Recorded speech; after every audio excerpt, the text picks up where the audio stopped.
Good evening, Rip City. Welcome into Blazers Game Day. Chris Burkhardt here with you for the next hour as we get you ready for the Trailblazers versus the Clippers. A very, very important game because this completely can change everything. A win tonight and the Blazers still have a chance at getting into that 8th seed.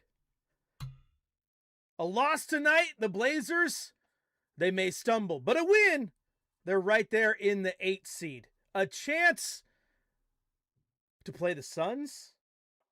You only have to win 2 versus 1 in that scenario. That sounds beautiful. This is Blazers Game Day. I'm your host, Chris Burkhardt. If you want to join the conversation, 503-248-0620 is the telephone number. Of course, you go to youtube.com, type in Rip City Radio and join the chat there. And last but not least, you can hit us up on the Rip City Radio text line. Just text 88528. Shout out to Michael Shacker, doing super good back there, pushing all the buttons. Probably really confused. He's like, we're really letting a lot of this music play. That's because sometimes, Shacker, your host forgets to push the button that turns his mic on. That happened. I'm a rookie. Not really. We're getting through. We're having some fun. We got to get through this game tonight. A massive game for your Portland Trailblazers. Can they get it done? We shall see. As I just told Chad a couple minutes ago, if you take care of the basketball, I think you're going to stand a good chance, at least keeping this game competitive and staying in there. If you can't take care of the basketball, that's going to be rough. It's absolutely going to be rough. Now, one of our texters already chiming in. Hi, CB. How are you doing? I am doing great. Thanks for asking. I watched a Clipper game last week. Brook Lopez actually was put it on the ball on the floor. There we go, which really surprised me. He was having some luck. So Donovan needs to be aware of that. He's a big monster, and he's added to that part to his game. And the thing is, Brook Lopez he's always been good, and he's good defensively. He is going to space the floor. Blazers fans saw that firsthand. We went out there and decided to set his record for most threes in a game. And they got to be ready. Donovan Clingan has to be ready. We've seen what happens when bigs space the floor on him, so the whole team needs to be up to the task. And again, at the end of the day, they need to not turn the ball over. Now, without Jeremy Grant, that's tough. And they did. They got some good players at the trade deadline. I love the acquisition of Ben Mathurin. He's been one of my favorites. And as our texter says, we'll see who gets the Chris's Crispy Crunch Time Award tonight. I really hope the Blazers are in position to get a crunch time reward because that means they played pretty well. Speaking of playing pretty well, they ended a 4-game homestand, a homestand that saw them go 3-1. Could have been 4-0, but they kind of slept walk, unfortunately, through that game against Dallas. They needed a rebound against the Wizards, and for a minute, it looked like it wasn't going to happen, but in the end, it was a very, very good night for Portland. What happened? Let's tell you. It's time for a Rip City Rewind.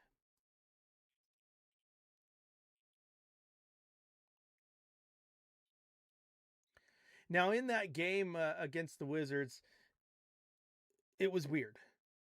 When Portland played Dallas, they talked after the game about how they just felt like they couldn't get any traction. The wheels were spinning. They were stuck in the mud. And for the first quarter, it kind of felt that way. Portland did jump out to a quick lead. It was, 10-0, I believe.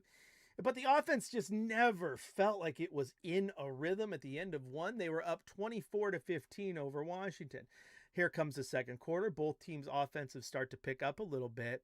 And at one point, it's tied 39-39. And you are sitting here as a Blazer fan, sitting in Moda or watching at home, just scratching your head going, what is going on? This is not a team Portland should lose to.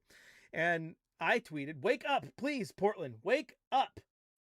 And from that tweet on, and yes, I'm saying from that tweet on because I get to take credit for what happened, the Blazers went on a 19-8 run to end the quarter. They took the lead in the halftime. They absolutely boat raced them in the third quarter, outscored Washington 33-19, and then the final score was 123-88. They beat the brakes off them.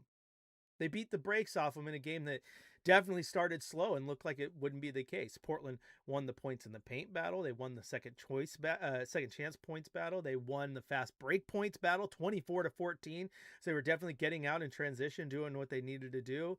And then turnovers. After 3 straight games of 20 plus, they go into this game. They only turned the ball over 14 14 times. And the best part about this game is in the fourth quarter, it was all the bench guys. It was Young Hansen, it was City Sissoko, it was all the guys that don't normally play. Jason Kent, Blake Wesley. I mean, I know he plays, but I mean, gets 11 minutes straight in the fourth quarter. Just give it to him. Sit all your starters and just rest up a little bit. And your starters in that game, Scoot Henderson got the start for the injured Jeremy Grant, who unfortunately may not play again this year, dealing with the calf strain. We know how long those things can take. But the Blazers look good. It just took them a second to get going. Now, looking at the individual box score, Leaky Black had 5 points for Washington, 10 points from Tristan Vucevic, 8 points from Juju Reese. Balil Coulibaly had 4, 11 points from Bub Carrington. They were led by Will Riley off the bench with 14 on the night. Washington shot just 36.8% from the floor and 22.7% from beyond the arc. Now on the Blazers side of things, Toumani Camara, a team high 23 points. He was 8 of 14 from the floor. He also had 7 rebounds and 3 steals. Denny Avdia had 20 points, 7 rebounds, and 5 assists. 6 points and 5 rebounds from Donovan Clingan. And before you look at that and say, oh, he just had a terrible game, he got into foul trouble early. He picked up his second foul just 3 minutes into the game. So that hampered the amount of time he played in the first half, because he basically didn't play the rest of the first quarter. And then in the second half, they didn't play any of their starters in the fourth. So basically, Donovan Clingan only had 2 quarters of action to play in this one. Drew Holiday had 11 points and 2 assists. And then Scoot Henderson in the start, 21 points, 7 assists, just 2 turnovers. He was 6 of 11 from the field. And the Blazers were led on the bench by Matisse Thybulle, who had 10. Blazers shot 51% from the field, 33% from the arc. They won the rebound battle 49-39. They had 24 assists to the 16 of Washington. And again, the biggest note here is just 14 turnovers. A very good spot to be if you're the Trailblazers, especially considering how many turnovers they average on the season and how many times they have turned the ball over in total. It has been ugly. Those first 3 games on that homestand, 70 turnovers combined. Now, you heard Tiago Splitter talk about, taking care of the ball, not making hero passes, and we will hear from him again here when we get to the coach's corner in our next segment. But that's exactly what needs to happen tonight, too. Don't make those extra passes. Don't try to be flashy and get the highlight reel pass. Just make the right play. Now, as Sean says in the YouTube chat, Denny needs to be better than Kawhi if the Blazers want to have a chance tonight. Now, does he have to be straight better than Kawhi? No, but he at least has to answer the punches. You know what I mean? And the team has to show up. This is not the type of game that you're going to walk in and, one big game from Denny is going to get you a win, or one big game from 2 is going to get you a win. It's going to need a big game from Denny and a good game from 2 and a great game from Scoot. It's going to take a team effort to get through this game.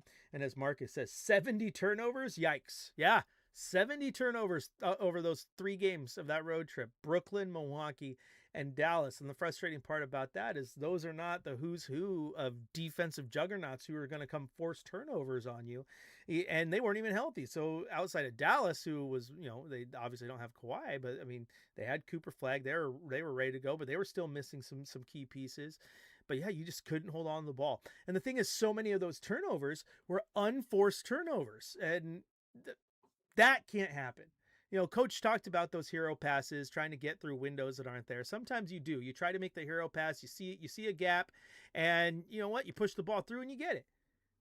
But also there's a risk involved. And this team, unfortunately, isn't good enough to bounce back from taking all those risks, as those risks will come back to bite you in the rear end. So you have to be smart with how you pass the ball. You have to be ready to make the right play. And if that means you need to slow it down, you need to slow it down and understand where you're at and just play sound basketball. And if the Blazers control the ball, like if they have less than their season average of turnovers, keep in mind their season average of turnovers is 17. They come in, they have 14 turnovers, 15 turnovers in this game, then I wholeheartedly believe that they are putting themselves in a position to at least be competitive in this game. If you lose this game, you lose this game. But we're talking about a Clippers team who cannot be judged by their overall record, because since the turn of the calendar, they've been absolutely incredible. They started the year terribly and managed to bounce back and have been one of the better teams in the league over the last few months. So it's going to be a test tonight for your Portland Trailblazers. And this is definitely going to be about more about how they play, not necessarily the outcome. Do we want to win? Of course we want to win. But we want this team to be firing on all cylinders, playing a competitive game so that you are playing your best basketball when you get to that play-in game that you still is kind of up in the air. What's it going to be? I mean, if you win tonight, chance at the 8 seed are still there. Lose tonight, then you got to make sure you take care of business to still get the 9 seed. So you host a game against the Warriors, a Warrior team that may be trying to get Steph Curry back in the next few days. This is Blazers Game Day. I'm your host, Chris Burkhardt. You can follow me on social at Chris J. Burkhardt, and you can join the conversation. Just text 88528 or go to youtube.com, type in Rip City Radio, and join the chat over there. We're going to take a quick break. When we come back, we're going to head to the Coach's Corner here from acting head coach Tiago Splitter. We're also going to hear from Tumani Kamara and continue to get you ready for Blazers versus Clippers. Late tip-off tonight, 8 p.m. Oh, boy. Y'all ready to stay up late? I am. When the show's done, I have to make a run to the store, get some Monsters, get some energy drinks. Got to stay up. Keep the eyes open. Stay here with me, my friends. Plenty more coming up after the break on your home of the Blazers, Rip City Radio 620.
Talking to YouTube, don't worry. But Fritz, you don't got text 88528 to get to the front of the line. You could just DM me. I heard I got connections to get to the front of the line on the golf courses in Pendleton. I just got to bring my clubs. I know. It becomes like so second nature. See if we can Pavlov's dog all of you. Oh, go! I heard that number. I better text it.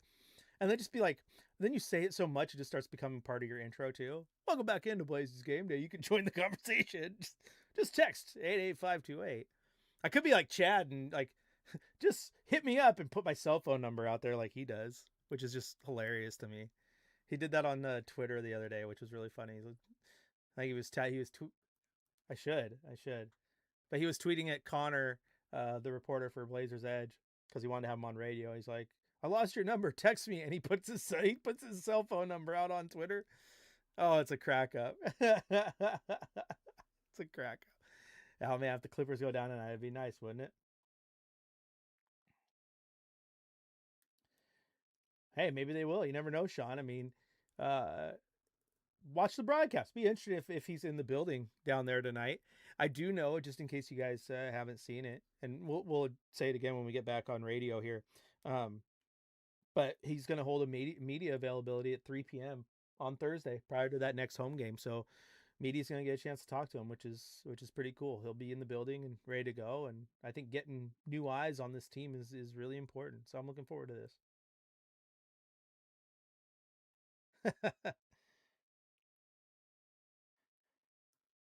Marcus, the first time I did it, yeah, and I still get nervous sometimes. It is kind of crazy understanding that you're live. And the crazy part about radio is like I could have I could have one person listening. I could have like 1,000. You don't know how many people are listening to you. A billion, as Shacker says. TV get TV is wild too. I tell people, Marcus, when I was doing TV at NBC, it was really funny because my very first hit was about Ken Griffey Jr. and I had the mic in my hand like this, and every other word I was changing what hand was holding the mic, and I wasn't even noticing it. But watching back, it was so awkward. Like I was so nervous, and I told our producer like I was so lucky you filmed from like mid torso up because my legs were shaking so bad. I'm surprised the mic didn't pick up the knees clanking because they were hitting each other. That was funny. All right, I'll be right back. We'll be back from break here in just a few seconds.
Chris Burkhardt here with you. If you want to join the conversation, 503-248-0620 is the telephone number. Or, of course, you can go to youtube.com, type in Rip City Radio, join the chat there. And last but not least, 88528 is the text line. And we got a good question here. I told him I would address it when we got back, so let's do that. This is Scott from Salem. He says, okay, not trying to be Debbie Downer, but let's say we win those play-in games. Do we really want OKC series with the state of injuries and productivity that we're actually getting out of the Blazers right now?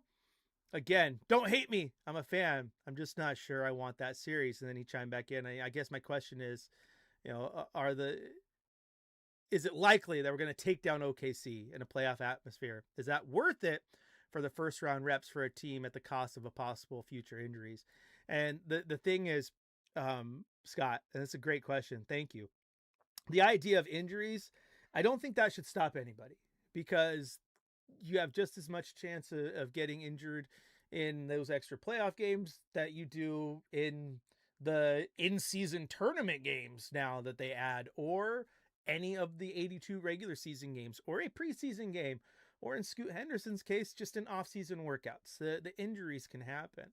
Now, the reason I am in favor of trying to get through this play-in, which is still much easier said than done, because do I think they can beat Golden State? Absolutely, I do. Even if they have a healthy Curry, I think they could beat Golden State. Do I think they beat the Clippers or the Suns in a playoff or play-in series? That's a lot harder to do. Those matchups are really tough for this team. But say, hypothetically, they do get through. I see so much value in getting into the playoffs, even if it's against the Spurs, who are 24-2 since February 1st, or against OKC, who's defending champs and one of the best teams on the planet. Because we always talk about building a team and playoff experience. Oh, Dame just needs some guys around him with playoff experience. You need to get those vets that have playoff experience. Well, what would this get your team? It would get you playoff experience. And for some players, getting there and seeing the difference in how those games are played, it affects you a little bit. And you understand, okay, I got to have a different approach to my offseason if I want to be a true playoff contender. And that's where I'm looking at. And that's why I think getting into the playoff does have value. Now, if they don't get through the play-in and they only, they get back to the lottery, there's obviously value in that as well, in getting a pick or trading it or whatever you want to do. But I am still team playoff. I think the experience absolutely matters. I think that's the case. Now we do get another commenter says playoff experience is priceless. Do you have a chance to get it, to go get all the young players? Excuse me, need it to go to start somewhere. That's an interesting sentence. I tried my best to get through it, but the point is, yes, playoff experience is great. It's absolutely huge for a young team like this, and it goes a long, long way in building what you want to build. I mean, Michael Jordan didn't win the championship the very first time the Bulls got to the playoffs. He built on that and got playoff experience. The dynasty that we saw with Golden State had to get over the hump. Steve Kerr helped that, right? But they had to get some experience. And with experience, you get better and better and better, and it leads to good things. All right, let's wind it back one more time after that game against Washington, because I want to hear from a couple Blazers. Let's start with head coach Thiago Splitter. It's time for the Coach's Corner.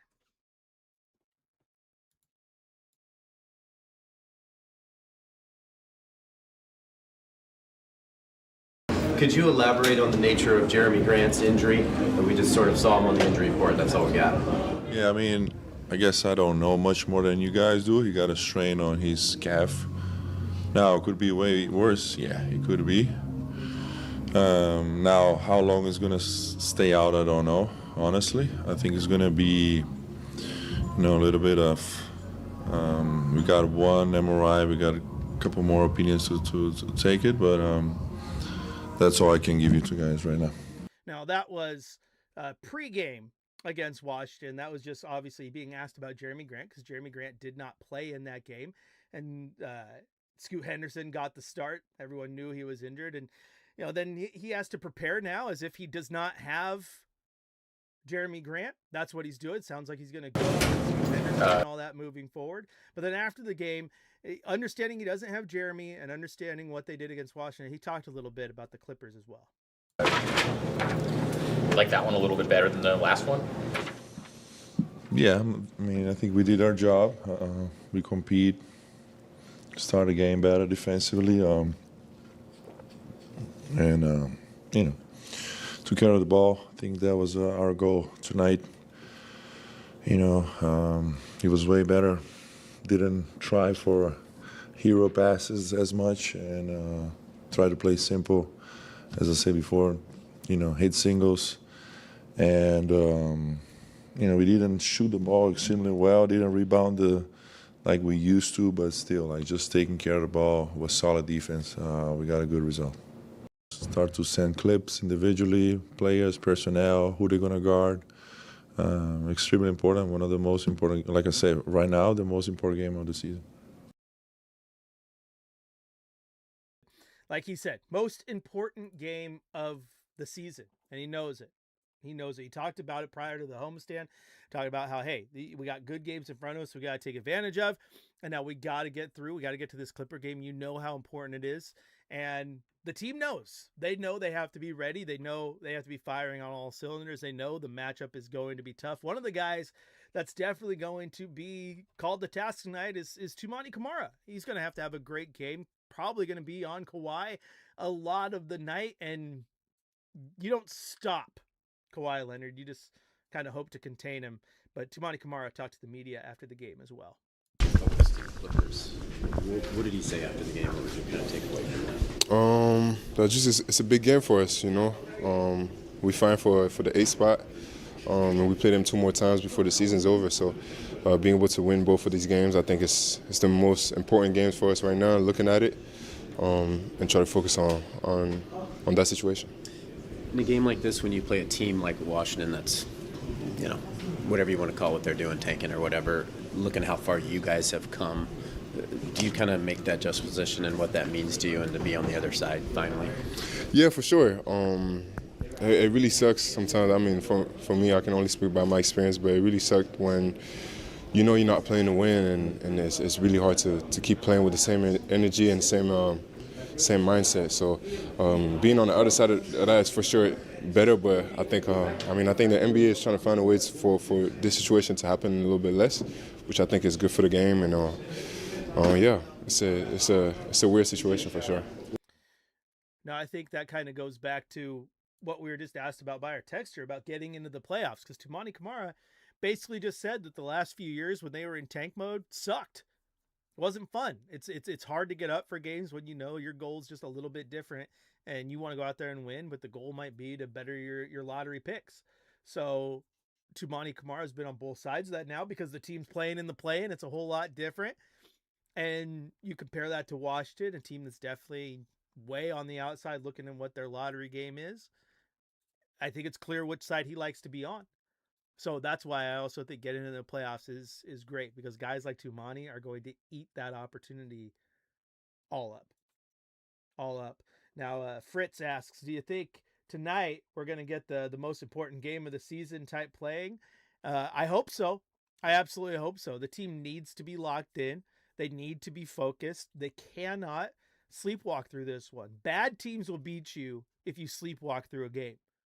Good teams and great teams like the Clippers will decimate you if you sleepwalk through a game. Portland is good enough to hang with these teams and good enough to upset and win some. That's why they're basically a 500 team close to finishing 41-41, which was my preseason prediction, by the way. Getting close to it. I feel good about that.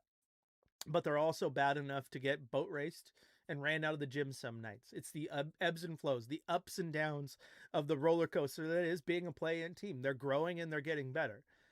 I hope they're focused and ready to go tonight. And even if they take one on the chin and they lose to the Clippers, we see a very locked in and up to the task Portland Trailblazer team. That's what I want to see. This is Blazers Game Day. I am your host, Chris Burkhardt. You can follow me on social at Chris J. Burkhardt. You can also follow the station, Rip City Radio 620, on whichever social media platform you are using. We're going to take a quick break. When we come back, we're going to take a look around the NBA scoreboard, see what else is going on around the association, and continue to get you ready for this Blazers versus Clippers matchup. And in a little bit, we'll get to our keys to victory when the boss man Chad Doing will join us live from Studio C. This is Blazers Game Day on your home of the Blazers, Rip City Radio 620.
that this team is close to 500.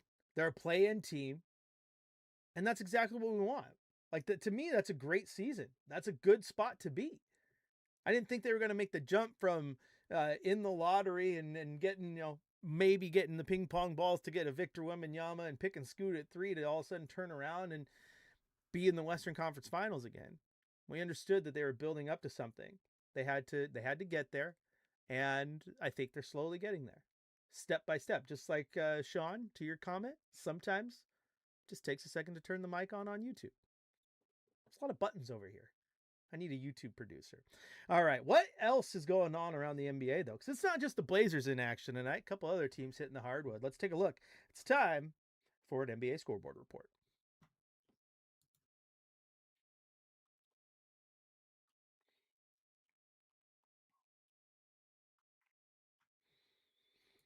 All right, let's take a look around the association real quick. Right now, with 3 minutes left in the fourth quarter, Orlando has a 109-107 lead over the Phoenix Suns. Jalen Suggs has 18 points, 6 rebounds, and 7 assists, while Devin Booker has 31 points and 7 assists for Phoenix. 8 minutes and 20 seconds left in the game. Charlotte leads Brooklyn 103-73. Brandon Miller leading the way with 25 points. 9:45 in the third. The Pistons lead the Raptors 67-60. Jalen Duren has 21 points. RJ Barrett with 19 for Toronto. 7:27 left in the third. The Knicks 61. The Rockets 74. Kevin Durant with 23 points. 7:30 left in the third. Dallas trails Milwaukee 72-58. Kyle Kuzma 20 points, 6 boards, 3 steals. And 2 other games going down tonight. Weird. 2 games in LA get late times. Cavaliers taking on the Lakers. Tip off at 7:30 at Crypto.com Arena. And then the final game of the night, your Portland Trailblazers taking on the LA Clippers. Tip off at 8 p.m. That is at the Intuit Dome. Clippers being led by Kawhi Leonard, who's averaging 28.2 points, 6.3 rebounds, and 3.6 assists. This NBA scoreboard report is brought to you by McCord's Vancouver Toyota, where they live by the slogan, "We make it easy." Check out their inventory now at toyotavancouver.com.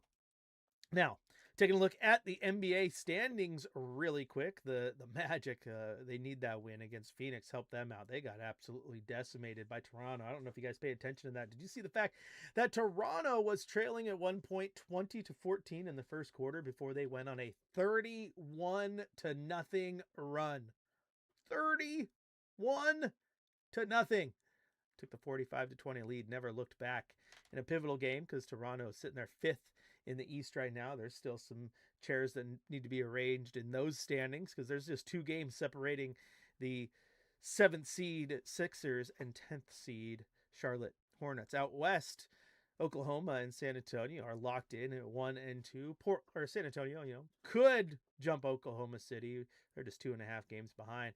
Then there's a big jump to the Lakers in 3rd, the Denver Nuggets in 4th, 12 games behind, Minnesota and Houston, and then of course your play-in teams right now, Phoenix, LA, Portland, and Golden State. Now Portland needs to do their best to keep pace here. Ideally, you need to pick up one of these games against the Clippers. If you drop one, you can survive. If you drop both of them, then you need to be careful because Golden State can creep up on you. You have a 1.5 game lead over Golden State. Now, if you can't get to 8, you want 9 because at least you want that first game at Moda Center and a chance to win in advance and take on the loser of that 7-8 game. But there's still a lot to play for both the Blazers and Golden State. A lot to play for the Clippers as well because this thing is not locked in as of yet. So that when you talk about tonight being a massive night, biggest game of the year, yeah, it's a huge game. A huge game for the Blazers. And Marcus says we need a Toronto-like effort tonight. Like I said, they went on a 31-0 run, and they ended up winning that game 139-87 in a crucial game when it came to the standings too. Took advantage of it. I think the stat was that is the largest unanswered run in the shot clock era, which I believe they say started in 1997, or the play-by-play era, excuse me, 1997. 31-0 run. Like, you both simultaneously have to be really, really good while the other team is like absolutely ice cold. Like, that's just, woo boy.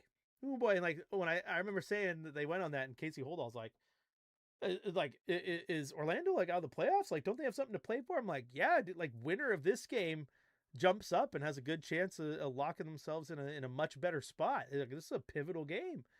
And Toronto took care of business. So to the point that Marcus made, hopefully the Blazers could take care of business tonight in a absolutely crucial game against the LA Clippers. Be like Toronto was in that game. Come out, play a close game, and then turn on the Jets. Fly past them. Really, all you got to do is take care of the ball. That's what I want. Take care of the ball. Do all those little things. Do less. Like I said, when I made my Forgetting Sarah Marshall reference the other day. No, you're doing too much. Not do less. It's a little bit more than that, but do less. Do less. I think if you get to the point where you're just playing ball, you're not overthinking the process, you put yourself in a good spot to win. This is Blazers Game Day. I'm your host, Chris Burkhardt. We're going to take a break. When we come back, it'll be time for our keys to victory. We'll be joined by the boss man, Chad Doing, live from Studio C. Get his take on this game and what the Blazers need to do to get a win. And again, it's not about winning. It's just about being competitive in this game. Because if you are competitive, then you'll have a chance to win. You just got to play good basketball. We'll talk about when we return here on your home of the Blazers, Rip City Radio 620.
Sorry. Stupid audio.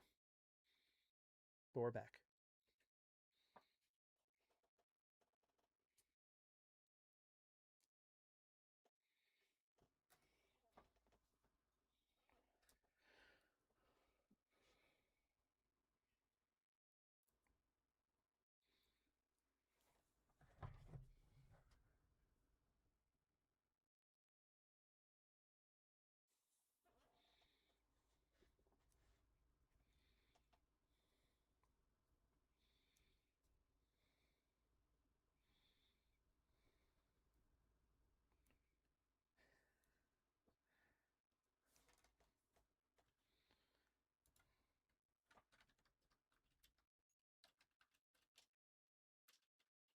Yeah, that's what you got to do. A little bit harder to do against the Clippers than it is against the Wizards. But we've seen this team play good ball.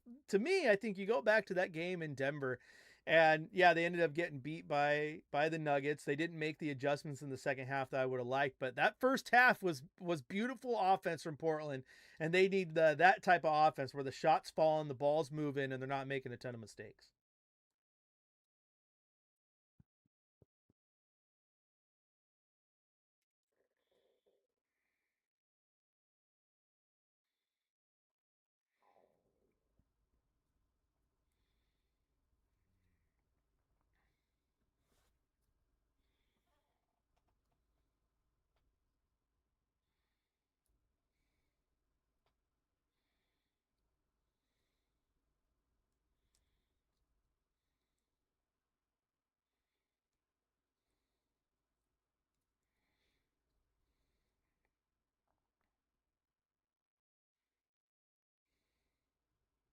Yeah, I think the things for me to watch are very likely Tumani Kamara and how much he's manned up on Kawhi Leonard, and watching that matchup, probably going to see a little bit of Denny try to get there too.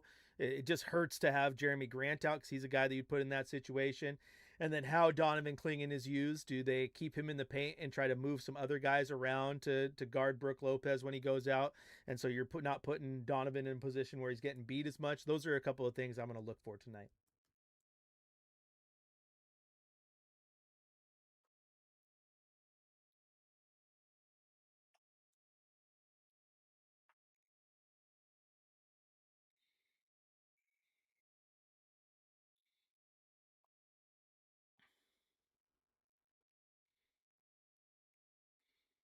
Well, we shall see. I get the stats. I still don't like that idea. I want to see Scoot start. I want to see a little continuity there the best you can and get him in rhythm because he's been really good, Chad. I know he's had a couple bad games, but for the most part, he's been good.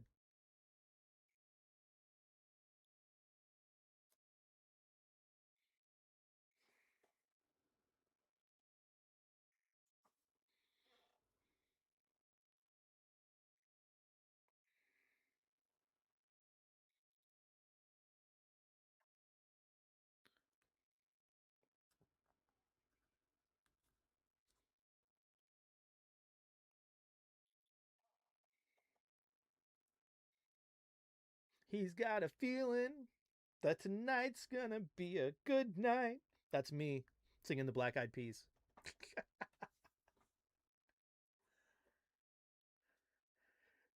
Okay, that was an ugly one. That was pretty ugly. Let's not do that one again. All right, before we go, what do you got? You talk over me.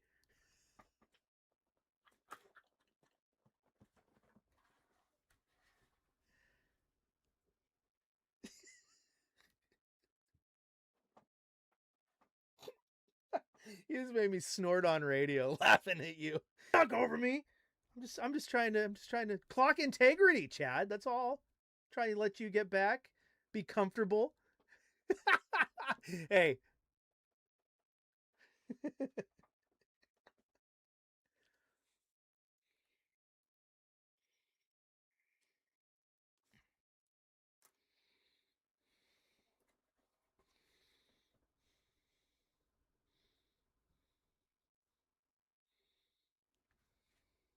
absolutely. All right, Chad. Get to it. We'll hear from you here in just a few minutes. I love you.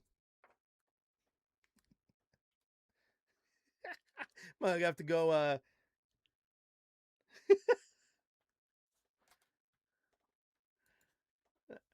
Nah, you and I just have different musical tastes. That's all. I love it. I'm sorry. I'm sorry. Chad Doing there, host of Trailblazers pregame show. He'll have that coming at you in about 6 minutes across the Trailblazers audio network.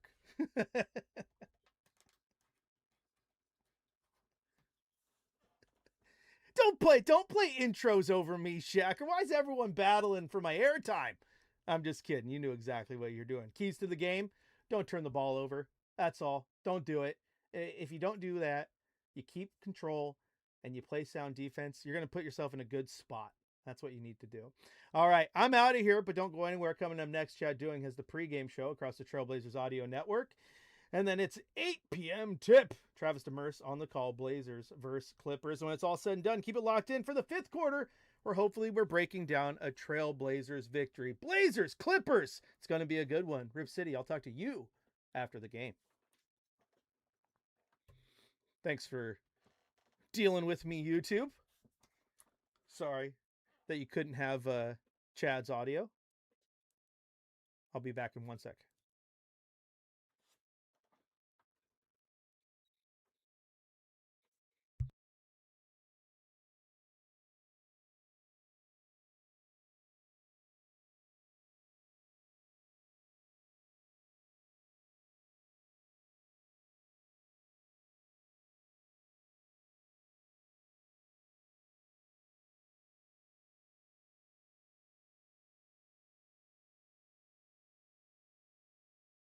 All right, we're done.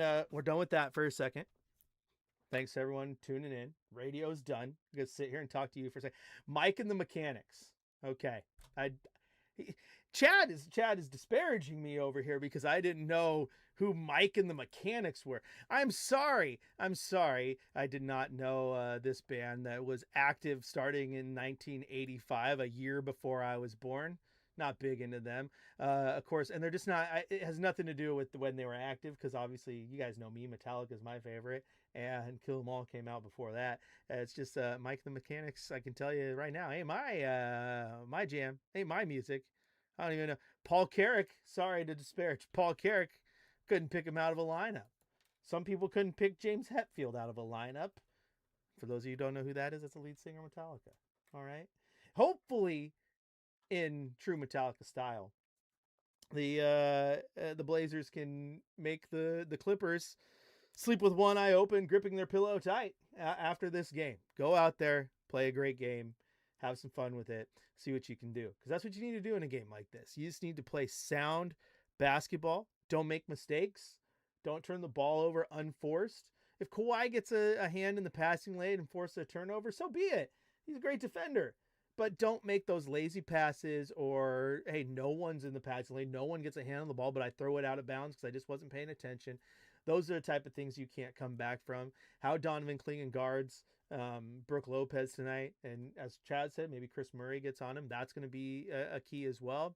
And then just how your offense looks. You got to get shots rolling. You got to get the offense flowing to have a chance tonight. If you beat the Clippers tonight, you have a whole new outlook for the next, 5 games and a chance to really lock into the 8th. If you lose to them, understand that you still got a little bit of wiggle room, but 9th is really where you're looking at. It's really what you're looking at. Sean says Kawhi's hands are everywhere. They're huge. They are. They are. I got little hands. I don't have Kawhi Leonard hands. There's a reason I'm not in the league. I can't palm a basketball, unfortunately. That's why I played baseball. The ball was much better at fitting in these little mitts of mine. All right. Thank you for staying extra with me, YouTube, and much appreciation for you dealing with that segment with Chad. Sorry that the new adapter I got is still messing with me a little bit, so I couldn't get the phone call audio over to the YouTube stream. Hopefully we'll iron that out here in the coming hours and get it done for the post-game show. If not, I trust you all to deal with it again because you're awesome. You are absolutely awesome. Thanks for tuning in. Hopefully it's a good game. Regardless, I will see you on the 5th quarter in just a little bit.